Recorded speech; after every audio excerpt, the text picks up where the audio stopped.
Vamos a dar inicio a esta segunda presentación de resultados del proyecto 2022 y a continuación nos acompaña el doctor Adalberto de Hoyos Bermea, quien nos explicará este trabajo que realizó llamado Evaluación de la Intervención Educativa en línea para la formación en valores en personal de salud a través de la literatura.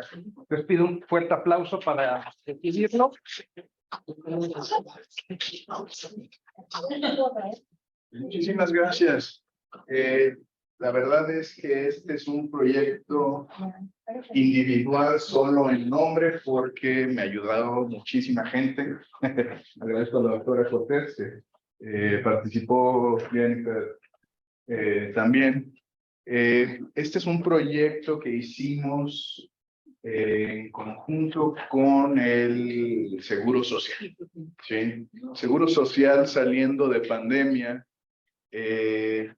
tiene un problema que está, bueno, el Seguro Social y todas las instituciones de salud lo estamos estudiando específicamente en el Seguro Social, de que su personal de salud después de pandemia está sufriendo un tema de burnout durísimo. Sí. La gente, mucha gente renunció, así de no me importa, yo ya no trabajo aquí, mis planes de retiro me tienen sin cuidado al nivel de agotamiento que está sufriendo. Y bueno, pues en el proyecto lo que intentamos hacer es dar algunas opciones formativas para tratar de paliar la situación, uno, del burnout que estaban sufriendo el personal de salud, y ahí incluimos a todo mundo, porque desde médicos, enfermeras, enfermeros, trabajo social, administrativos, estaban más o menos en esta situación, ¿sí? Entonces, hicimos una revisión sistemática donde vimos que una opción como biblioterapia, y en un momento entró a ella, podía ayudar a estos fines, ¿sí? Son de estas opciones terapéuticas de ayuda, ¿sí? Que podían permitirnos mejorar la calidad de vida del personal de salud, por un lado, pero a su vez también que esto repercutiera en la calidad de atención que estaban ofreciendo este personal de salud, ¿sí? Entonces, precisamente vimos que estos padecimientos que tenían que ver con estrés, depresión y síndrome de burnout se conjugaban con la formación ética del personal de salud, ¿sí? Encontramos en una revisión sistemática, buscando alrededor de la literatura médica, que cuando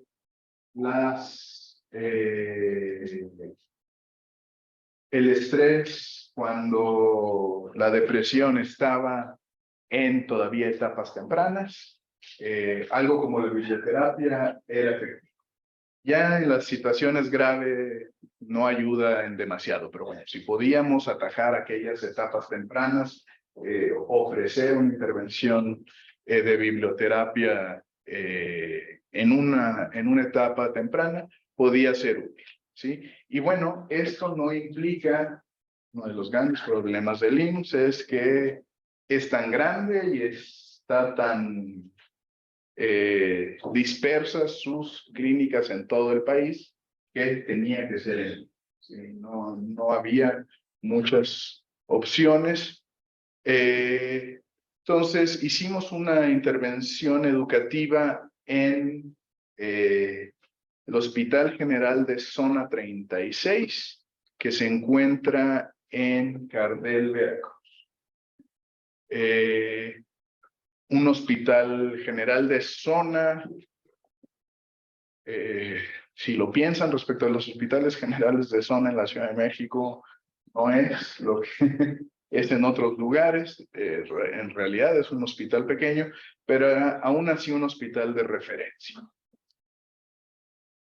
Muy bien. Entonces, con esos antecedentes, pues déjenme ir al tema del burnout. ¿Cuáles son los problemas principales de que este personal de salud ya padezca el síndrome de burnout? Tiene que ver con que ya está insensibilizado a muchas de las funciones que tienen que desarrollar diariamente y tienen que ver con trato al paciente. ¿Sí? Ya al ellos quedar insensibilizados, están tomando decisiones de manera más o menos mecánica respecto a guías de tratamiento, por ejemplo.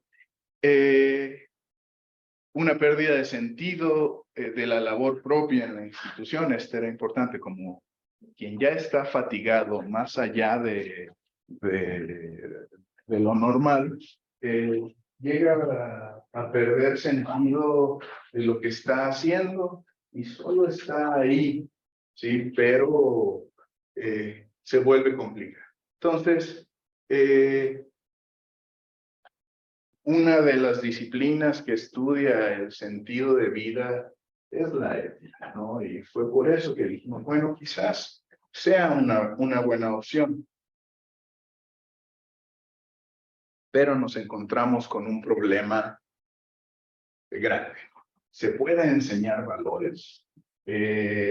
Todos los que llevaron una clase de ética en la preparatoria saben que no son mejores personas por haber tomado esa clase.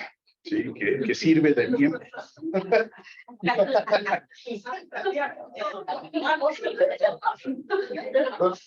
Mándenme el correo. Mándenme el correo de ese maestro, si él sí lo logró, porque estoy desperdiciando mi tiempo. No, es muy complicado. Y enseñar ética académicamente no permite los fines que estamos buscando. Perfectamente podríamos enseñarle a las personas como teorías éticas y sus obligaciones éticas específicas como personal de salud. Al personal de salud le surgen obligaciones éticas que el resto de los mortales no tenemos. Entonces, pero es complicado. Entonces, pues entramos al tema de virtud, valores y sentido de vida. Platón, en el Menón, nos dice que la virtud tiene que ser una clase de conocimiento. El saber qué hacer ante una duda ética es una clase de conocimiento. Solo no es una clase de conocimiento teórico, no es como la sabiduría, no es como la ciencia, donde hay un conocimiento teórico, sino es un conocimiento práctico, que tiene que ver más con el saber hacer. ¿Sí? Piensen lo difícil que es tomar una decisión cuando es la primera vez que nos enfrentamos a ello. ¿Sí? Cuando es la primera vez que nos toca una situación, se vuelve difícil. La segunda, tercera vez se va volviendo más fácil porque la experiencia nos ha dejado algo y es ese conocimiento. ¿Sí? El que se transmite cuando se enseña o se enseñaría ética. Pero aquí el asunto es, y es uno de los problemas, que el quehacer ético lo aprendemos de manera fácil. ¿Sí? Lo aprendemos viendo a otros accionar y es muy común en la formación del médico. Afortunadamente, al día de hoy, la SEO, la Superior de Medicina, tienen ya en sus programas de estudio temas de ética que establecen esas obligaciones que les digo no tiene el resto de las personas, pero donde se aprende es en la práctica nuevamente, como casi todo en esta vida. Si es una vez que están ahí en la práctica que se aprende. Entonces, este es un problema extra para enseñar valores. ¿Sí? ¿Cómo enseñaríamos valores en línea si es un conocimiento práctico? Digamos, uno de los ejemplos donde el estudiante aprende del maestro comportamiento ético es cuando tienen que dar malas noticias los médicos. Falleció la persona y están de acuerdo que es algo súper delicado, se tiene que hacer con mucho tacto, y en los lugares mal atendidos, lo que hacen es, mandan al interno más joven a que dé esas malas noticias. ¿Sí? Al que acaba de egresar, al que está en servicio social, agradece que tu servicio social no aplique esas obligaciones. Bajar esas malas noticias. Imagínense eso, imagínense. Un estudiante que le explicaba muy bien los escenarios posibles de esto, salió a decirle a alguien que acaba de fallecer su familia. Aquí el asunto correcto es, sale el médico tratante y se lleva a los médicos en formación a que vean cómo se hace. Y pues a veces salen imprevistos, y normal, no. Es un escenario natural que alguien se moleste mucho, te patalee. Y el médico que ha hecho eso 200 veces, 500, 1000, sabrá cómo tratarlo, porque tiene esa práctica. ¿Sí? Y es en ese contacto de la observación de la práctica que el médico, la enfermera en formación aprende. O sea que es difícil en línea. ¿Sí? Entonces, todavía unos cuantos problemas más. Por ejemplo, hay filósofos que hablan de que las obligaciones éticas surgen con el rostro del otro. ¿Sí? Hasta que no tienes al otro enfrente, todas las obligaciones éticas son abstractas. Entonces, una vez que se prepara frente a ti la persona, ahí aparece toda la obligación. En línea, con cámaras apagadas, no tenemos obligaciones éticas, ¿no? Hay lo que les comentaba, un conocimiento tácito que aparece en la observación del comportamiento de otros, y el carácter mayormente individual del trabajo en línea. ¿Sí? Entonces, estos son los problemas que habría en ofrecer un curso en línea, pero precisamente por eso dijimos, bueno, no ir hacia una opción de un curso tradicional de ética, sino un curso basado en literatura. En un momento las lecturas de esto tiene sus propias problemáticas, pero pues vamos a explorarlas. ¿Sí? Este programa en línea se hizo para reforzar los valores de la relación médico-paciente, pero en realidad es de todo el personal de salud y del paciente, con un fuerte énfasis en la autonomía y la empatía. Fueron los dos valores que en la literatura, es decir, en la revisión sistemática, encontramos que eran los que estaban faltantes cuando había ya condiciones de burnout muy severas. ¿Sí? Entonces, un grupo de voluntarios del hospital, como les decía, número 36 de Carvel, Veracruz, tomaron el curso, fueron muy amables en dejarse explorar, llenar nuestros cuestionarios, ser entrevistados, encuestas de entrada, salida. Sí, y nos basamos como en estos valores que nos parecieron los fundamentales. ¿Sí? En esto, pues, Agradecer mucho a Campus Virtual que hicieron posible el curso, el diseño, todo eso. Y bueno, voy aquí a algunos de los temas que se trataron sin que vuelvan a tomar el curso completo.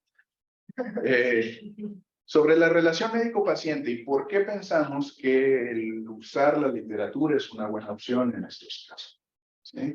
La relación médico-paciente en México normalmente es una relación paternalista. ¿Sí? Queremos que el médico nos diga qué hace. No hay ciertas relaciones que es correcto que sean paternalistas, pero hay ciertas relaciones que no. Pues las relaciones de padres e hijos. Es correcto que sean así hasta cierta edad, pero al mecánico no lo dejamos que haga lo que quiera con nuestro coche. Aunque él es el que sabe de mecánica, no dejamos que haga lo que quiera. Pues piensen que tampoco sobre este modelo debemos hacer, es dejar que el médico haga lo que quiera. Entonces, en una relación paternalista, el médico parte de un valor como la beneficencia. Nos está tratando de hacer bien, pero no hay una comunicación lo suficientemente buena porque él está tomando las decisiones.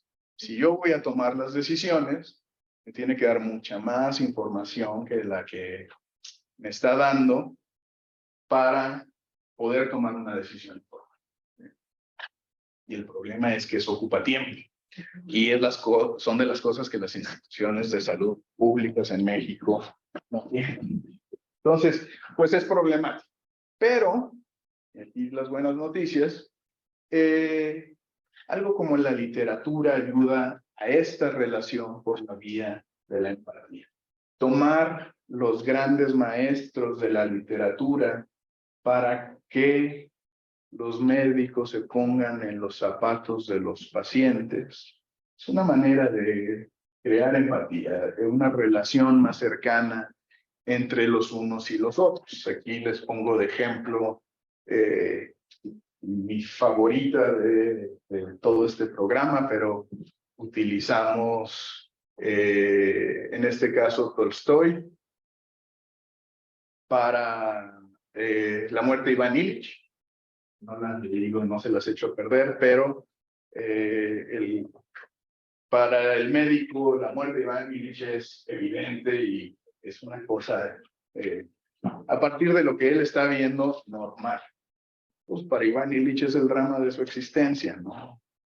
Entonces, pensamos que la literatura puede ayudar a establecer la empatía, pero no solamente usamos en el curso como literatura clásica, sino utilizamos también, por ejemplo, cartas que se escribieron de pacientes a médicos y de médicos a pacientes. Una de las tareas, por ejemplo, fue, ¿se acuerdan de ese paciente que no pudieron resolver correctamente?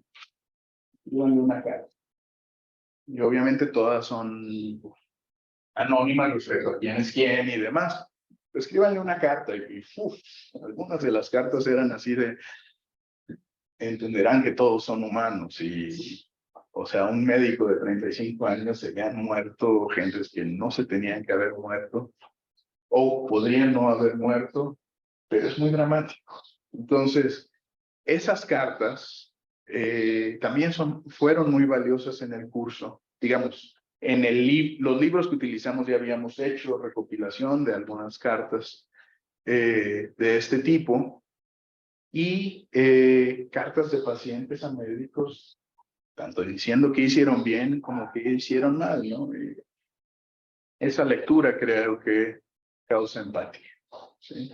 Me vuelvo a poner teórico respecto a este punto donde la literatura no es nueva, que se utilice como formación ética. Los griegos enseñaban ética leyendo Homero, cómo se comportan los héroes, cómo se comportan las personas en la Ilíada, en la Odisea, debe ser el modelo de todos nosotros para comportar. Bueno, no hoy en día, de todos los griegos sobre cómo comportarse. Entonces, la misma Biblia es la función del santo es presentarnos un modelo de vida que sea inalcanzable, pero ha de acercar tus decisiones hacia allá. Entonces, el leer situaciones donde alguien encontró problemas éticos nos permite afinar nuestras intuiciones morales y nuestras respuestas. Es decir, un poco es un gimnasio de intuiciones morales. Obviamente la literatura tiene que estar muy bien escogida para que sea útil a los dilemas pertinentes a la práctica médica. Y esto no es universal. Hay prácticas que, por ejemplo, los temas de decisión son muy delicados. Hay prácticas que no, que son, ese no es el problema. Entonces, dependiendo de, se tiene que ajustar, pero pues permitiría una percepción intuitiva y más ágil del personal de salud a la hora de responder, ¿sí? Obviamente no es el mismo nivel de responsabilidad la del médico que la del camillero, pero mala acción de todos afecta directamente, ¿sí? Entonces, bueno, nuestra intervención se realizó a lo largo de 3 meses.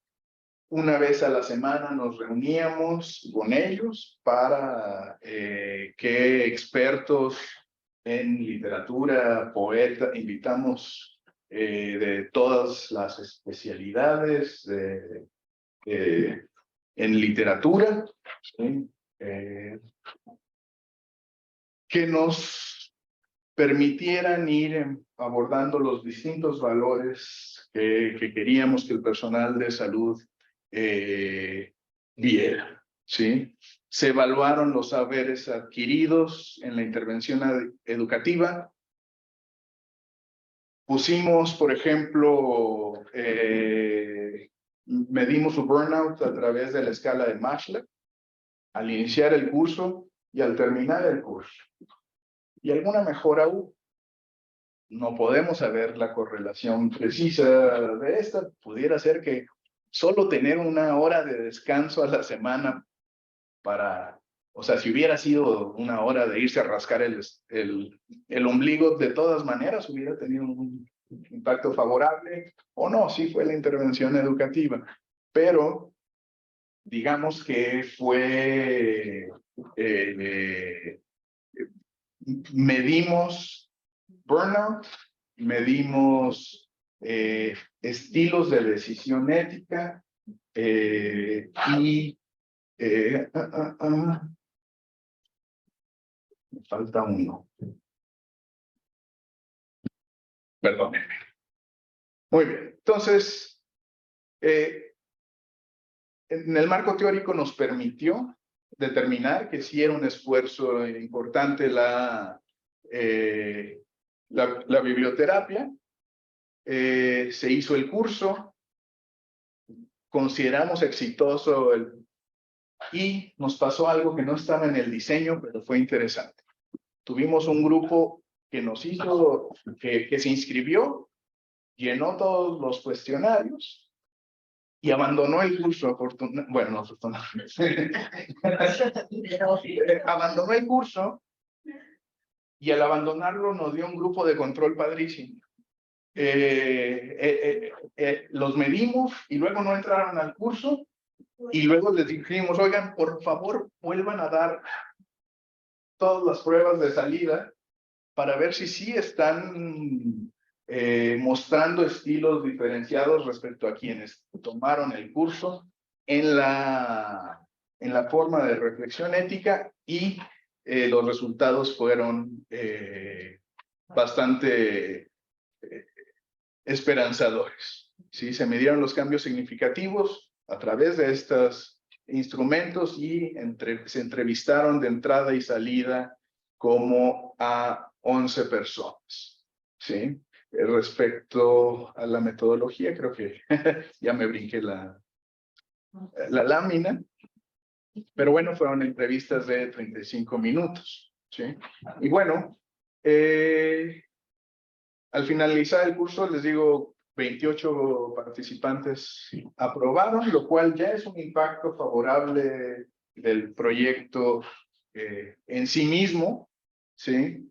Las entrevistas de cierre muestran que era muy apreciado, la institución les dio, aquí en la foto anterior, esta es nuestra sesión inaugural, solo en la primera sesión acudimos a Veracruz, y ahí planteamos el curso y demás, ya después todo lo demás fue en línea. Íbamos a tener clausura, pero no pudimos tenerla nuevamente asistiendo, quedaron que se pospusiera para otro momento. Pero bueno, a donde iba era que en este espacio, que es la biblioteca del hospital, les permitían que tomaran una pausa de 1 hora el día miércoles y todos los que estaban inscritos acudieran ahí se transmitía. Si preferían verlo en su lugar de trabajo, en el celular, había gente que me tenía con pendiente porque estaba como, es que me tocó urgencias, ¿no? Pero aquí estoy. Y decía, no te distraigas, no te distraigas. Si no me hacen mi caso de gratis, tienes excusa, ¿no? Pero entonces, les digo, resultó muy apreciada esa hora. Era una hora, les digo, de una jornada de trabajo pesada que podían tomar solo para leer cuentos, entonces pues, no estaba mal, ¿sí? Se actualizaban en temas que no lo habían hecho, es decir, aprovechamos y también metimos los temas de, oigan, y son sus obligaciones como personal de salud, esto y aquello, solo para que no se les vaya a olvidar, ¿sí? Y bueno, encontramos que las necesidades de formación en el primer nivel de atención, primer nivel son las clínicas familiares, después los hospitales son el segundo y ya los institutos nacionales el tercero. En el primer nivel de atención no tienen nada. De hecho, estamos esperando que se publiquen los resultados para decirle al IMSS, oye, ya hacemos este programa grandote nacional porque no tienes nada. Esperemos que nos hagan caso. Y bueno, generó una respuesta positiva por parte de los profesionales de salud a la hora de reflexionar los temas, tomando en consideración aspectos éticos, ¿verdad?, de las decisiones. Y bueno, pues, como les decía en un inicio, este proyecto lo hicimos mucho. Me ayudó con la presentación Guillermo Olmedo, estudiante de servicio social. Participaron en el proyecto la doctora Jessica Cortés, el doctor Francisco Martínez, como Beifis, Jennifer Mejía, Rodolfo Viguri, Francisco Villegas del Politécnico Nacional, y nuestras contrapartes del IMSS fueron la doctora Raquel Pozos de Gardel, Veracruz, y la doctora Miriam Altamirano del Centro Médico Nacional Siglo XXI. Eso sería. Muchísimas gracias.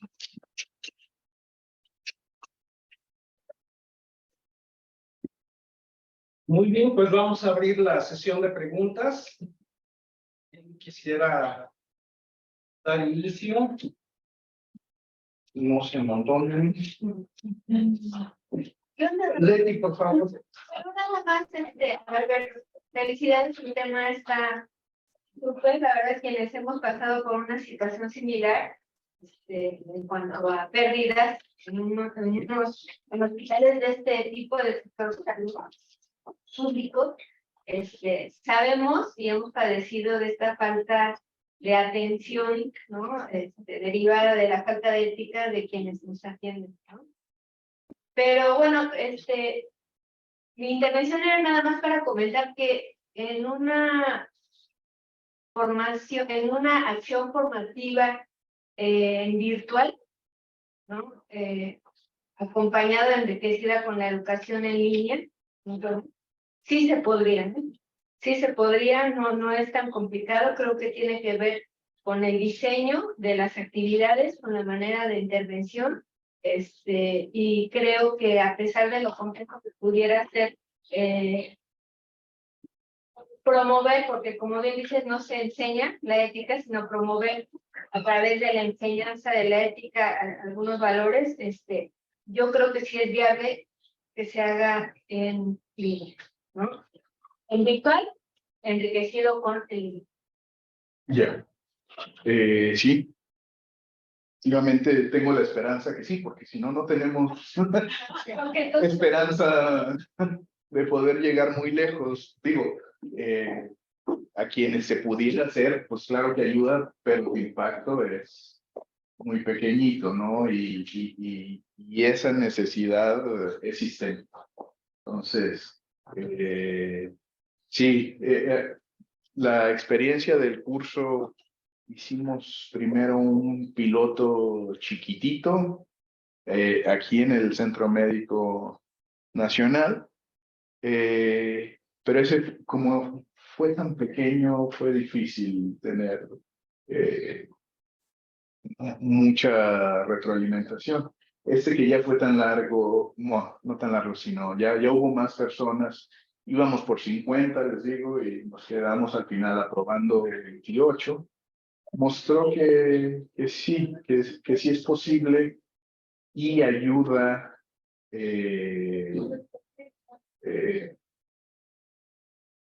quizás el hacer, como dices, hacer los ejercicios mucho más ágiles. Porque algo que sí aprendimos del primer curso con los médicos es que si les encargo la Ilíada de una semana a otra, ni la tercera página se ha leído. Entonces, leemos en la sesión. O sea, claro que se ofrece y oigan, quien pueda, léala, pero que no sea requisito. Y se hacía muchas veces ahí. Entonces, puede ser que ejercicios muy ágiles permitieran que todavía fuera más o tuviera mejor impacto. confrontativos. Sí. Muy bien. ¿Alguien más que tenga preguntas por acá? Por favor, adelante. Yo tengo una pregunta que tal vez no ha aparecido en la emisión, con la selección de los participantes. Me parece muy interesante pensar que en la formación los médicos están, lo sabemos de antemano, saturados, ¿no? Con las clases y las prácticas y las guardias. Entonces, ¿qué llevó a los participantes a implicarse en la investigación? Es decir, ¿podría ser un ejemplo de una actividad alternativa que podrían tomar los médicos o podría incluirse en su formación?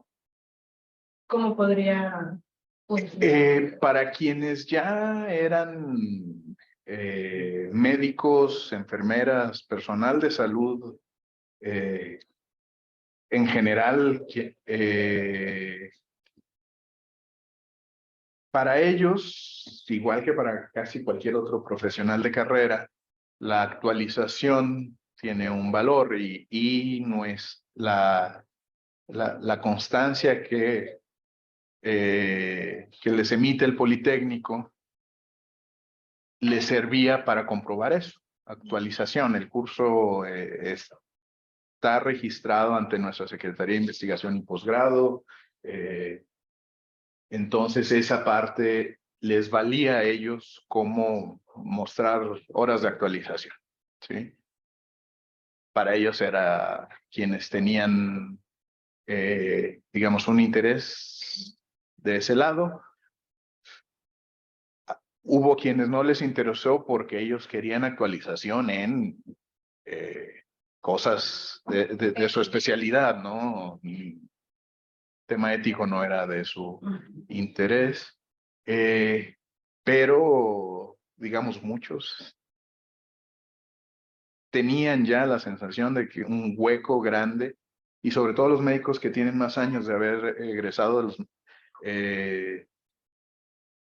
las personas que egresaron hace 20 años, por ejemplo, que se incluyera en los programas educativos el tema de bioética en las carreras de salud, es muy reciente. Entonces, quienes egresaron ya hace 20, ni por asomo lo tuvieron en su formación. Entonces, ellos mismos, ellas mismas sabían que había huecos en ese ámbito. Los más jóvenes era complicado porque son los de jornadas más largas. No sé, y a ratos tenía esa sensación que estaban interesados en el descanso. Digo, a lo mejor solo es el descanso lo que hizo la diferencia, lo cual también habría hablado hacia la formación, cómo estamos formando al personal de salud, que quizás es demasiado pesado. Si 1 hora de descanso a la semana les es tan amable, pudiera ser que el problema esté ahí. Y que la misma formación esté creando el burnout. Y si ese es el asunto, no hay que darles cursos, más bien hay que descargarlos. No. Muchas gracias, doctora. Doctor, muy interesante, felicidades por la investigación. Yo voy a la parte de evaluación, la parte de intervención educativa. En principio se habla de conocimientos declarativos, ¿no? Procedimentales y actitudinales. Tu investigación pues entra sobre todo en los actitudinales, ¿no? Valores. Pero mi pregunta es, exactamente, ¿cómo evaluaron?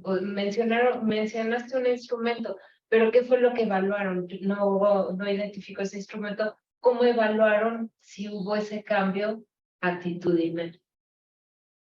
El que mide burnout es una escala, básicamente nos dejó saber si había más o menos al inicio y al final. Les digo, las causas todavía no son complicadas de establecer. Digamos que en muchas ocasiones al haber partido de las entrevistas, pues a pesar de que es sobre lo actitudinal, no es que los estuviéramos observando operar, sino que fue más bien declarativo. Pero a la hora de preguntarles, por ejemplo, sobre escenarios hipotéticos, ¿cómo harían si hubo cambios en los estilos de reflexión? ¿Sí? Ya no solamente, al principio, la respuesta tuvo que ver mucho con las guías clínicas. La guía clínica, de hecho, eso es como un botón de honor el saberse la guía clínica de mi área, ¿no? ¿Qué es lo que se tiene que hacer? Entonces, ante esta situación, si hay una guía clínica que me diga la respuesta, esa es la respuesta. Ya después hubo consideración de otros factores, ¿sí? Digo, lo cual resultaba de cierta manera obvio respecto a haber puesto atención en el curso a esos aspectos, ¿no? Pero tiene que ver mucho con lo declarado por ellos. Sería muy interesante regresar a un retest de 1.5 o 2 años y ver si sigue ahí. Sigue ahí, sería importante. Si no, quizás el efecto no sea más que dado por el curso mismo. Muchas gracias, felicidades. Gracias. Gracias.